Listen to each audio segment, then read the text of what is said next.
Capital Views is sponsored by Northrim Bank, Alaska Oil and Gas Association, ConocoPhillips, and Linden.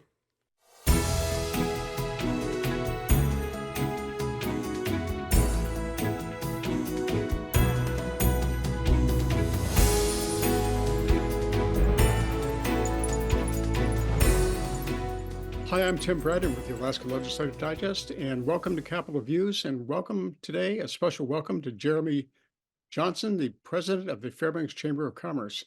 Thanks for joining us, Jeremy. It's my pleasure. I'm happy to be here. Uh, Jeremy, the Fairbanks Chamber is an institution with a long history, decades of work in the Fairbanks interior Alaska community, and has a kind of a rich history. So I'd like to ask you, what's on the plate now? What is the Fairbanks Chamber concerned about? A lot of things are going on in Fairbanks. That's true. And you're correct. The Chamber has been around since 1952. So it's a long historied organization.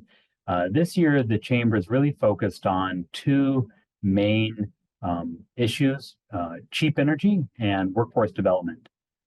We've sort of aligned those priorities and advocacy efforts to coalesce with other advocacy organizations, the Borough, the Fairbanks Economic Development Corporation, and also in response to issues that other Alaskans, particularly in South Central, are facing with the looming oil or gas shortage. We wanted to make sure that Fairbanks's energy needs are part of the solution and not just left out in the cold.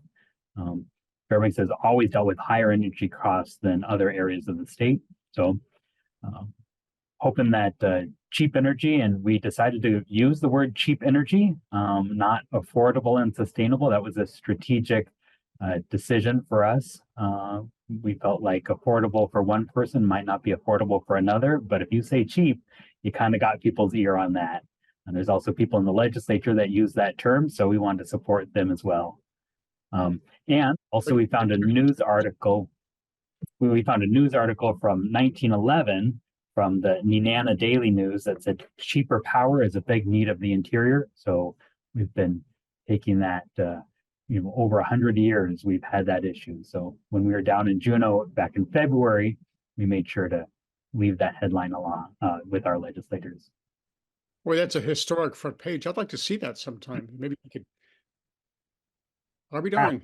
I'll have to, I'll get that to you. Yeah, the Nenana Daily News, and cheaper power is a big need of the interior.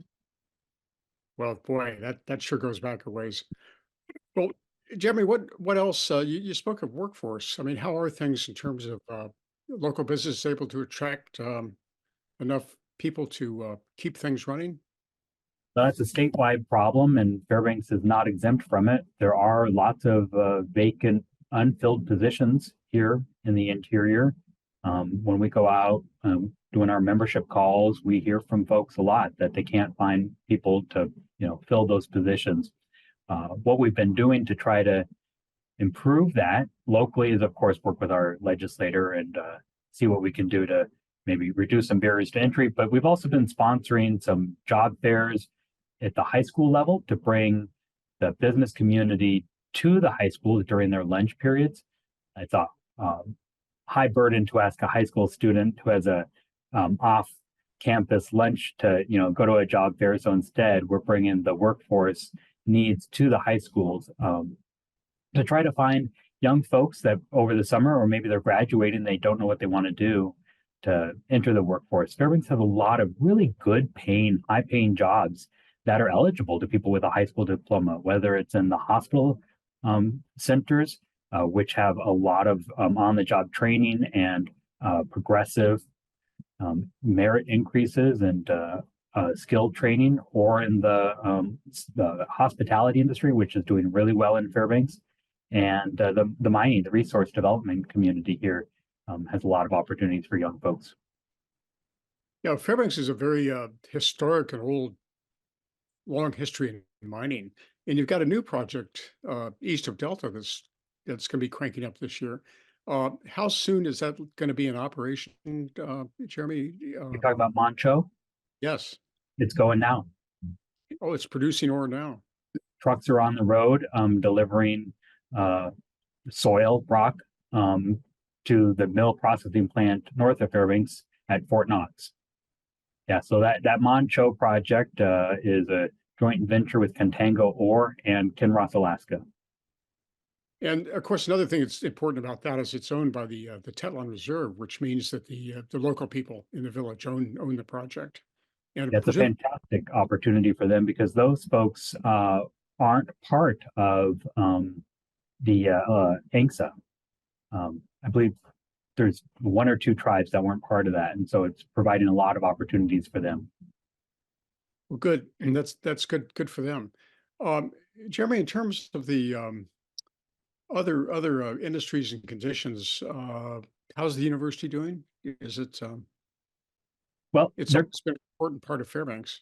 yeah, that's right. The university is good. We have a really tight working relationship with the university. We advocate a lot on issues that are important to them, whether it's their quasi drone program, which is a really phenomenal program, well respected in nationwide. Supporting that, they're trying to get an advanced research designation, which will provide more federal funding to the university. So we're helping to advocate for that for them. They're doing well, and we're really happy to be able to help them with any of their needs that they have. The drone program has been a particular success. It's attracted a lot of even international attention, and a lot of it's just based right there in Fairbanks. Yeah, that's right. Yeah, their drone program and even the aviation program that they have. They've built a new hangar out there. In fact, they do have a big opening ceremony here pretty soon. With the hangar. That's interesting. And of course, Fairbanks has always had a long history in atmospheric, and it has a rocket range also. The Poker Flat rocket range Yeah, yeah, yeah, that's right. has been there for years. Yeah, yeah. With Jeremy, any things are going to be pretty busy. There's a lot of new road work, a lot of new construction that's planned. The the new federal highway program has just been approved, and that's going to generate a lot of jobs and a lot of work. Yeah, definitely. And then even in the couple of years in the future, a bunch of federal funding that Senator Murkowski was able to secure, and with the heavy military bases that we have in the greater Fairbanks area, will really help this area and this economy. That's good. That's all good news, Jeremy. Anyway, thank you very much for joining us. Yeah, thanks for the opportunity. I appreciate it.